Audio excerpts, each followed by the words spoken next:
اعوذ باللہ من الشیطان الرجیم بسم اللہ الرحمن الرحیم الف لام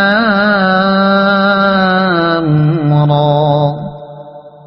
تلک آیات الکتاب الحکیم الف لام را، یہ اس کتاب کی آیات ہیں جو حکمت و دانش سے لبریز ہے۔ اس تمہیدی فقرے میں ایک لطیف تنبیہ مضمر ہے۔ نادان لوگ یہ سمجھ رہے تھے کہ پیغمبر قرآن کے نام سے جو کلام ان کو سنا رہا ہے وہ محض زبان کی جادوگری ہے، شاعرانہ پرواز تخیل ہے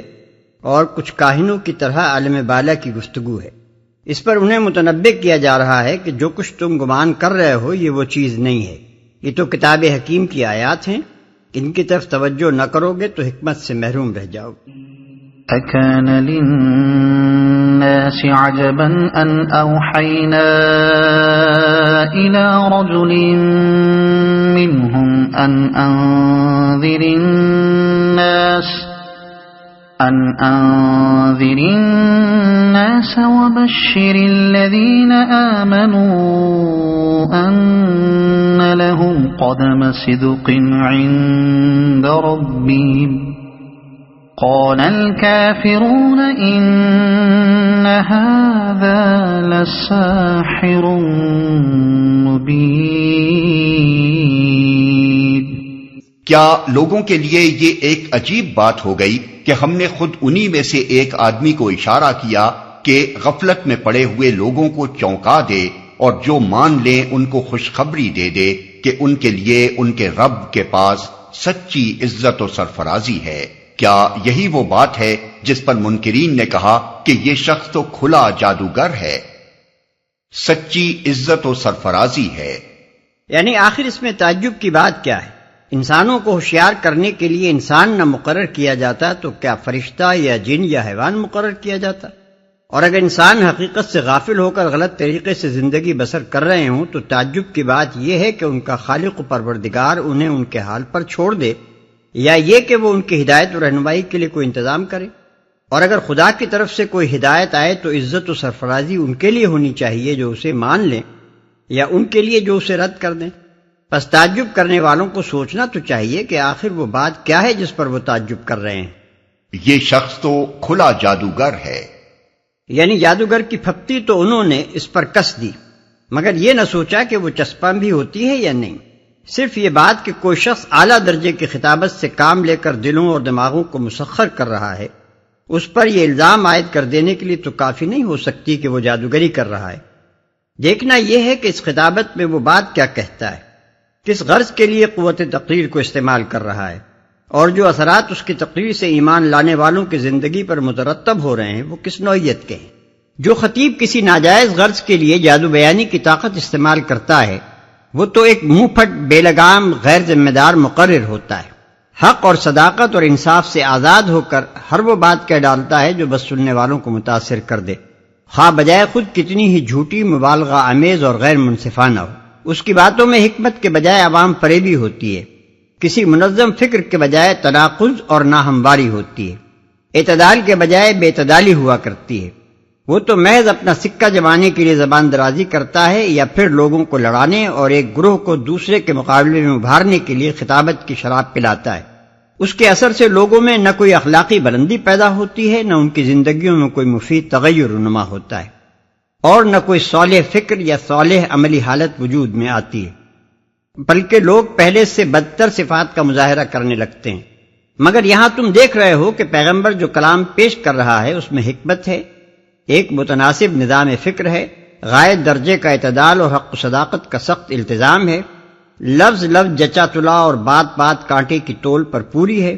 اس کی خطابت میں تم خلق خدا کی اصلاح کے سوا کسی دوسری غرض کی نشاندہی نہیں کر سکتے۔ جو کچھ وہ کہتا ہے اس میں اس کی اپنی ذاتی یا خاندانی یا قومی یا کسی قسم کے دنیاوی غرض کا کوئی شائبہ نہیں پایا جاتا۔ وہ صرف یہ چاہتا ہے کہ لوگ جس غفلت میں پڑے ہوئے ہیں اس کے برے نتائج سے ان کو خبردار کرے اور انہیں اس طریقے کی طرف بلائے جس میں ان کا اپنا بھلا ہے۔ پھر اس کی تقریر سے جو اثرات مترتب ہوئے ہیں وہ بھی جادوگروں کے اثرات سے بالکل مختلف ہیں۔ یہاں جس نے بھی اس کا اثر قبول کیا ہے اس کی زندگی سمر گئی، وہ پہلے سے زیادہ بہتر اخلاق کا انسان بن گیا ہے، اور اس کے سارے طرز عمل میں خیر و صلاح کی شان نمایاں ہو گئی ہے۔ اب تم خود ہی سوچ لو، کیا جادوگر ایسی ہی باتیں کرتے ہیں اور ان کا جادو ایسے ہی نتائج دکھایا کرتا ہے؟ إن ربكم الله الذي خلق السماوات والأرض في 6 أيام ثم استوى على العرش يدبر الأمر ما من شفيع إلا من بعد إذنه ذلكم الله ربكم فاعبدوه افلا تذكرون۔ حقیقت یہ ہے کہ تمہارا رب وہی خدا ہے جس نے آسمانوں اور زمین کو 6 دنوں میں پیدا کیا، پھر تخت حکومت پر جلوہ گر ہوا اور کائنات کا انتظام چلا رہا ہے۔ کوئی شفاعت یعنی سفارش کرنے والا نہیں ہے الا یہ کہ اس کی اجازت کے بعد شفاعت کرے۔ یہی اللہ تمہارا رب ہے، لہذا تم اسی کی عبادت کرو، پھر کیا تم ہوش میں نہ آؤ گے؟ اور کائنات کا انتظام چلا رہا ہے، یعنی پیدا کر کے وہ معطل نہیں ہو گیا، بلکہ اپنی پیدا کی ہوئی کائنات کے تخت سلطنت پر وہ خود جلوہ فرما ہوا، اور اب سارے جہان کا انتظام عملاً اسی کے ہاتھ میں ہے۔ نادان لوگ سمجھتے ہیں کہ خدا نے کائنات کو پیدا کر کے یوں ہی چھوڑ دیا ہے کہ خود جس طرح چاہے چلتی رہے، یا دوسروں کے حوالے کر دیا ہے کہ وہ اس میں جیسا چاہیں تصرف کریں۔ قرآن اس کے برعکس یہ حقیقت پیش کرتا ہے کہ اللہ تعالیٰ اپنی تخلیق کی اس پوری کارگاہ پر آپ ہی حکمرانی کر رہا ہے، تمام اختیارات اس کے اپنے ہاتھ میں ہیں، ساری زمام اقتدار پر وہ خود قابض ہے، کائنات کے گوشے گوشے میں ہر وقت ہر آن جو کچھ ہو رہا ہے براہ راست اس کے حکم یا اذن سے ہو رہا ہے۔ اس جہان ہستی کے ساتھ اس کا تعلق صرف اتنا ہی نہیں ہے کہ وہ کبھی اسے وجود میں لایا تھا، بلکہ ہمہ وقت وہی اس کا مدبر و منتظم ہے، اسی کے قائم رکھنے سے یہ قائم ہے اور اسی کے چلانے سے یہ چل رہا ہے۔ اس کی اجازت کے بعد شفاعت کرے، یعنی دنیا کی تدبیر و انتظام میں کسی دوسرے کا دخیل ہونا تو درکنار، کوئی اتنا اختیار بھی نہیں رکھتا کہ خدا سے سفارش کر کے اس کا کوئی فیصلہ بدلوا دے، یا کسی کی قسمت بنوا دے یا بگڑوا دے۔ زیادہ سے زیادہ کوئی جو کچھ کر سکتا ہے وہ بس اتنا ہے کہ خدا سے دعا کرے، مگر اس کی دعا کا قبول ہونا یا نہ ہونا بالکل خدا کی مرضی پر منحصر ہے۔ خدا کی خدائی میں اتنا زوردار کوئی نہیں ہے کہ اس کی بات چل کر رہے اور اس کی سفارش ٹل نہ سکے، اور وہ عرش کا پایا پکڑ کر بیٹھ جائے اور اپنی بات منوا کر ہی رہے۔ تم اسی کی عبادت کرو۔ اوپر کے 3 فقروں میں حقیقت نفس العمری کا بیان تھا کہ فی الواقع خدا ہی تمہارا رب ہے۔ اب یہ بتایا جا رہا ہے کہ اس امر واقعی کی موجودگی میں تمہارا طرز عمل کیا ہونا چاہیے۔ جب واقعہ یہ ہے کہ ربوبیت بالکلیہ خدا کی ہے تو اس کا لازمی تقاضا یہ ہے کہ تم صرف اسی کی عبادت کرو۔ پھر جس طرح ربوبیت کا لفظ 3 مفہومات پر مشتمل ہے، یعنی پروردگاری، مالکی و آقائی اور فرما روائی، اسی طرح اس کے بالمقابل عبادت کا لفظ بھی 3 مفہومات پر مشتمل ہے، یعنی پرستش، غلامی اور اطاعت۔ خدا کے واحد پروردگار ہونے سے لازم آتا ہے کہ انسان اسی کا شکر گزار ہو، اسی سے دعائیں مانگے اور اسی کے آگے محبت و عقیدت سے سر جھکائے۔ یہ عبادت کا پہلا مفہوم ہے۔ خدا کے واحد مالک و آقا ہونے سے لازم آتا ہے کہ انسان اس کا بندہ و غلام بن کر رہے، اس کے مقابلے میں خود مختارانہ رویہ نہ اختیار کرے اور اس کے سوا کسی اور کی ذہنی یا عملی غلامی قبول نہ کرے۔ یہ عبادت کا دوسرا مفہوم ہے۔ خدا کے واحد فرماروا ہونے سے لازم آتا ہے کہ انسان اس کے حکم کی اطاعت اور اس کے قانون کی پیروی کرے، نہ خود اپنا حکمران بنے اور نہ اس کے سوا کسی دوسرے کی حاکمیت تسلیم کرے۔ یہ عبادت کا تیسرا مفہوم ہے۔ پھر کیا تم ہوش میں نہ آؤ گے؟ یعنی جب یہ حقیقت تمہارے سامنے کھول دی گئی ہے اور تم کو صاف صاف بتا دیا گیا ہے کہ اس حقیقت کی موجودگی میں تمہارے لیے صحیح طرز عمل کیا ہے، تو کیا اب بھی تمہاری آنکھیں نہ کھلیں گی اور انہی غلط فہمیوں میں پڑے رہو گے جن کی بنا پر تمہاری زندگی کا پورا رویہ اب تک حقیقت کے خلاف رہا ہے؟ إِلَيْهِ مَرْجِعُكُمْ جَمِيعًا وَعْدَ اللَّهِ حَقًّا إِنَّهُ يبدأ الخلق ثم يعيده ليجزي الذين آمنوا وعملوا الصالحات بالقسط والذين كفروا لهم شراب من حميم وعذاب أليم بما كانوا يكفرون. اسی کی طرف تم سب کو پلٹ کر جانا ہے، یہ اللہ کا پکا وعدہ ہے. بے شک پیدائش کی ابتدا وہی کرتا ہے، پھر وہی دوبارہ پیدا کرے گا، تاکہ جو لوگ ایمان لائے اور جنہوں نے نیک اعمال کیے ان کو پورے انصاف کے ساتھ جزا دے،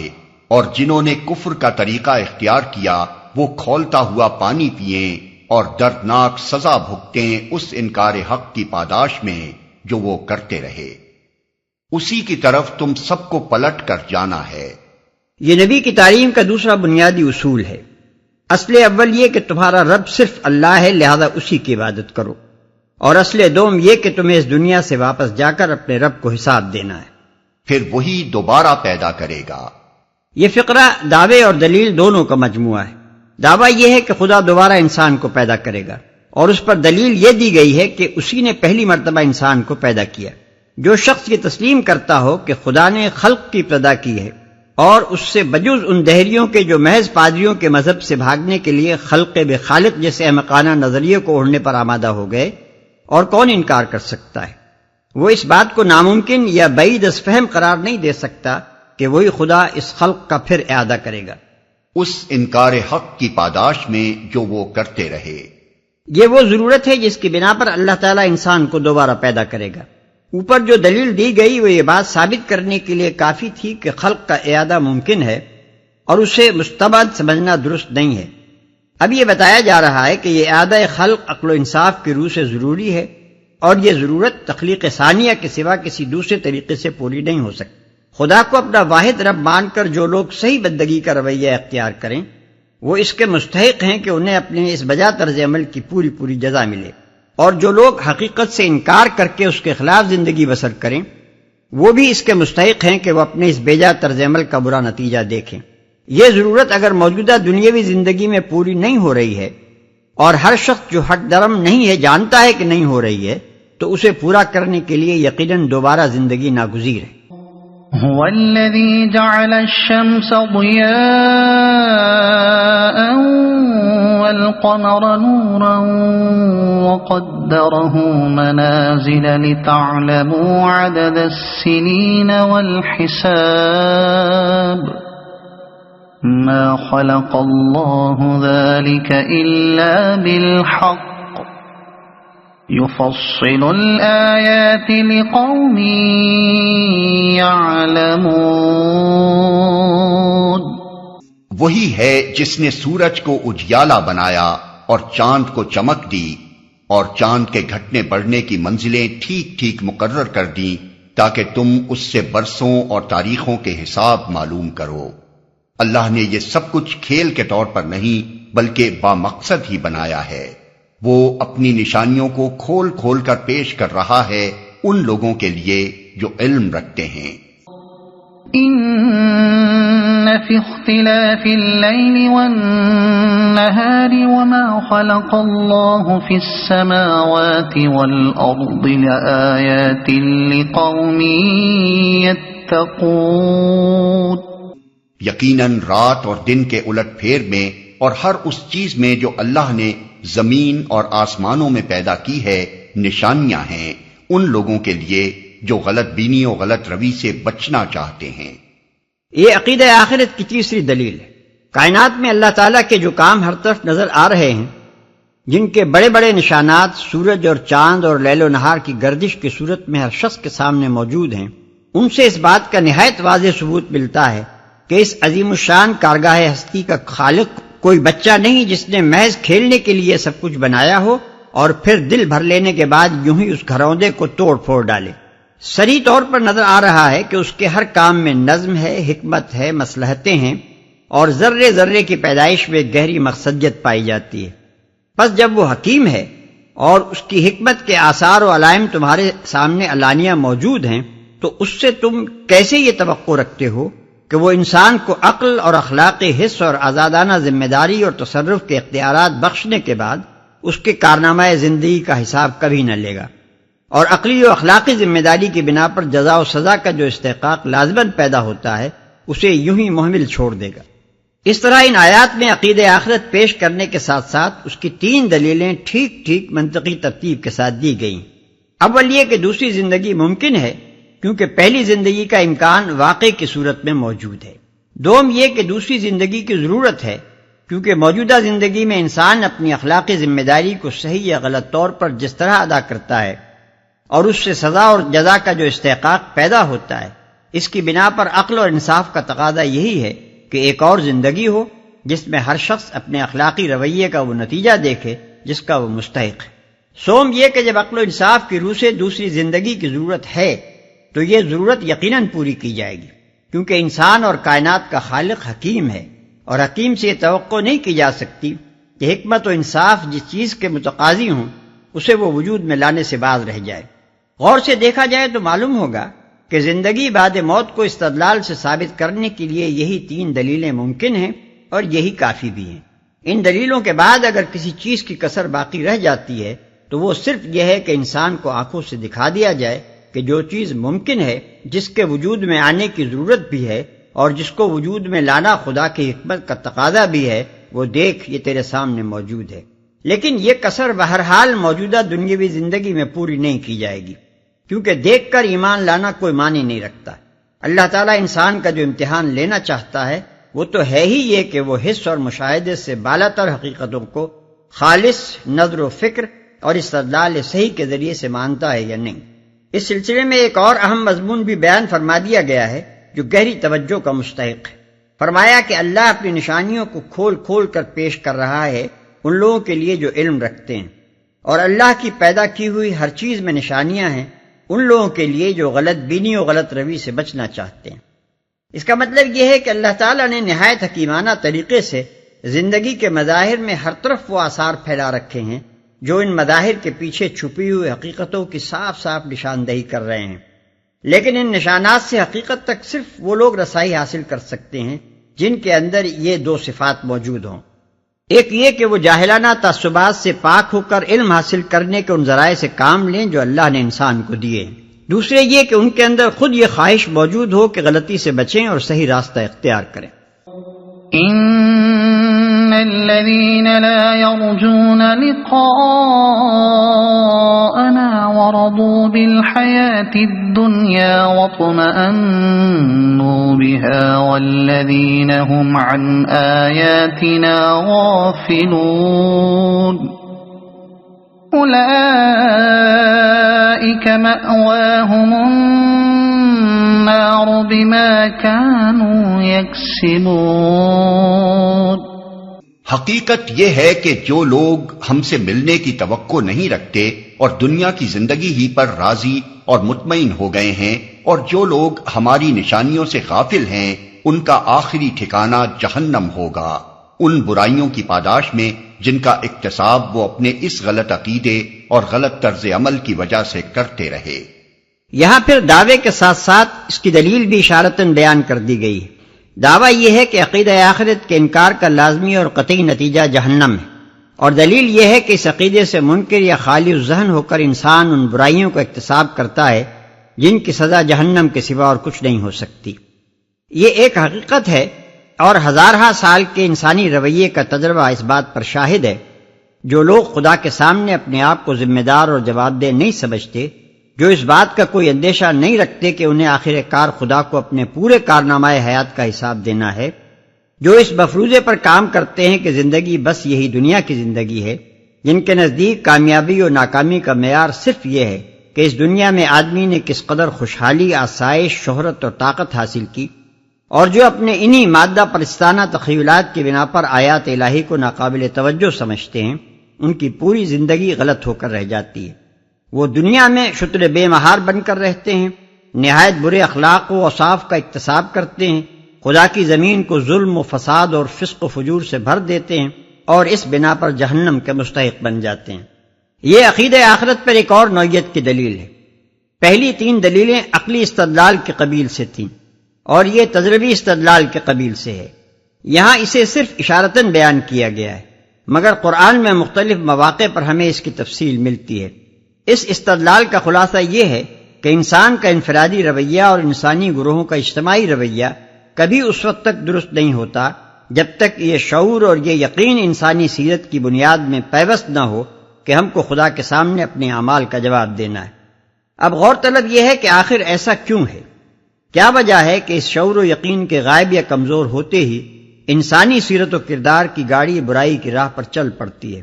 اگر عقیدہ آخرت حقیقت نفس العملی کے مطابق نہ ہوتا اور اس کا انکار حقیقت کے خلاف نہ ہوتا تو ممکن نہ تھا کہ اس اقرار اور انکار کے یہ نتائج ایک لزومی شان کے ساتھ مسلسل ہمارے تجربے میں آتے۔ ایک ہی چیز سے پہم صحیح نتائج کا برآمد ہونا اور اس کے عدم سے نتائج کا ہمیشہ غلط ہو جانا اس بات کا قطعی ثبوت ہے کہ وہ چیز بجائے خود صحیح ہے۔ اس کے جواب میں بسا اوقات یہ دلیل پیش کی جاتی ہے کہ بہت سے منکرین آخرت ایسے ہیں جن کا فلسفہ اخلاق اور دستور عمل سراسر دہریت و مادہ پرستی پر مبنی ہے، پھر بھی وہ اچھی خاصی پاک سیرت رکھتے ہیں اور ان سے ظلم و فساد اور فسق و فجور کا ظہور نہیں ہوتا، بلکہ وہ اپنے معاملات میں نیک اور خلق خدا کے خدمت گزار ہوتے ہیں۔ لیکن اس استدلال کی کمزوری بادنا تأمل واضح ہو جاتی ہے۔ تمام مادہ پرستانہ لادینی فلسفوں اور نظامات فکر کی جانچ پڑتال کر کے دیکھ لیا جائے،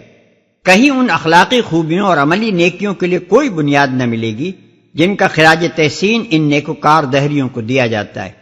کسی منطق سے یہ ثابت نہیں کیا جا سکتا کہ ان لادینی فلسفوں میں راست بازی، امانت، دیانت، وفائے عہد، عدل، رحم، فیاضی، ایثار، ہمدردی، ضبط نفس، عفت، حق شناسی اور ادائے حقوق کے لیے محرکات موجود ہیں۔ خدا اور آخرت کو نظر انداز کر دینے کے بعد اخلاق کے لیے اگر کوئی قابل عمل نظام بن سکتا ہے تو وہ صرف افادیت یعنی یوٹیلیٹیرینزم کی بنیادوں پر بن سکتا ہے۔ باقی تمام اخلاقی فلسفے محض فرضی اور کتابی ہیں نہ کہ عملی، اور افادیت جو اخلاق پیدا کرتی ہے اسے خواہ کتنی ہی وسعت دی جائے، بہرحال وہ اس سے آگے نہیں جاتا کہ آدمی وہ کام کرے جس کا کوئی فائدہ اس دنیا میں اس کی ذات کی طرف یا اس معاشرے کی طرف جس سے وہ تعلق رکھتا ہے پلٹ کر آنے کی توقع ہو۔ یہ وہ چیز ہے جو فائدے کی امید اور نقصان کے اندیشے کی بنا پر انسان سے سچ اور جھوٹ، امانت اور خیانت، ایمانداری اور بے ایمانی، وفا اور غدر، انصاف اور ظلم، غرض ہر نیکی اور اس کی ضد کا حسب موقع ارتکاب کرا سکتی ہے۔ ان اخلاقیات کا بہترین نمونہ موجودہ زمانے کی انگریز قوم ہے، جس کو اکثر اس امر کی مثال میں پیش کیا جاتا ہے کہ مادہ پرستانہ نظریہ حیات رکھنے اور آخرت کے تصور سے خالی ہونے کے باوجود اس قوم کے افراد بالعموم دوسروں سے زیادہ سچے، کھرے، دیانتدار، عہد کے پابند، انصاف پسند اور معاملات میں قابل اعتماد ہیں۔ لیکن حقیقت یہ ہے کہ افادی اخلاقیات کی ناپائیداری کا سب سے زیادہ نمایاں عملی ثبوت ہم کو اسی قوم کے کردار میں ملتا ہے۔ اگر فی الواقع انگریزوں کی سچائی، انصاف پسندی، راست بازی اور عہد کی پابندی اس یقین و اذعان پر مبنی ہوتی کہ یہ صفات بجائے خود مستقل اخلاقی خوبیاں ہیں، تو آخر یہ کس طرح ممکن تھا کہ ایک ایک انگریز تو اپنے شخصی کردار میں ان کا حامل ہوتا، مگر ساری قوم مل کر جن لوگوں کو اپنا نمائندہ اور اپنے اجتماعی امور کا سربراہ کار بناتی ہے، وہ بڑے پیمانے پر اس کی سلطنت اور اس کے بین الاقوامی معاملات کے چلانے میں علانیہ جھوٹ، بدعہدی، ظلم، بے انصافی اور بددیانتی سے کام لیتے، اور پوری قوم کا اعتماد ان کو حاصل رہتا۔ کیا یہ اس بات کا صحیح ثبوت نہیں ہے کہ یہ لوگ مستقل اخلاقی قدروں کے قائل نہیں ہیں، بلکہ دنیاوی فائدے اور نقصان کے لحاظ سے بیک وقت دو متضاد اخلاقی رویے اختیار کرتے ہیں اور کر سکتے ہیں؟ تاہم اگر کوئی منکر خدا و آخرت فی الواقع دنیا میں ایسا موجود ہے جو مستقل طور پر بعض نیکیوں کا پابند اور بعض بدیوں سے مجتنب ہے، تو در حقیقت اس کی یہ نیکی اور پرہیزگاری اس کے مادہ پرستانہ نظریہ حیات کا نتیجہ نہیں ہے، بلکہ ان مذہبی اثرات کا نتیجہ ہے جو غیر شعوری طور پر اس کے نفس میں متمکن ہے۔ اس کا اخلاقی سرمایہ مذہب سے چرایا ہوا ہے اور اس کو وہ ناروا طریقے سے لامذہبی میں استعمال کر رہا ہے، کیونکہ وہ اپنی لامذہبی اور مادہ پرستی کے خزانے میں اس سرمایہ کے ماخذ کی نشاندہی ہرگز نہیں کر سکتا۔ إن الذين آمنوا وعملوا الصالحات يهديهم ربهم بإيمانهم تجري من تحتهم الأنهار في جنات النعيم. اور یہ بھی حقیقت ہے کہ جو لوگ ایمان لائے یعنی جنہوں نے ان صداقتوں کو قبول کر لیا جو اس کتاب میں پیش کی گئی ہیں اور نیک اعمال کرتے رہے، انہیں ان کا رب ان کے ایمان کی وجہ سے سیدھی راہ چلائے گا، نعمت بھری جنتوں میں ان کے نیچے نہریں بہیں گی. اس جملے پر سے سرسری طور پر نہ گزر جائیے، اس کے مضمون کی ترتیب گہری توجہ کے مستحق ہے. ان لوگوں کو آخرت کی زندگی میں جنت کیوں ملے گی؟ اس لیے کہ وہ دنیا کی زندگی میں سیدھی راہ چلے، ہر کام میں، ہر شعبہ زندگی میں، ہر انفرادی و اجتماعی معاملے میں انہوں نے برحق طریقہ اختیار کیا اور باطل طریقوں کو چھوڑ دیا. یہ ہر قدم پر زندگی کے ہر موڑ اور ہر دو راہ پر ان کو صحیح اور غلط، حق اور باطل، راست اور ناراست کی تمیز کیسے حاصل ہوئی، اور پھر اس تمیز کے مطابق راست روی پر ثبات اور کج روی سے پرہیز کی طاقت انہیں کہاں سے ملی؟ ان کے رب کی طرف سے، کیونکہ وہی علمی رہنمائی اور عملی توفیق کا منبع ہے. ان کا رب انہیں یہ ہدایت اور یہ توفیق کیوں دیتا رہا؟ ان کے ایمان کی وجہ سے. یہ نتائج جو اوپر بیان ہوئے ہیں کس ایمان کے نتائج؟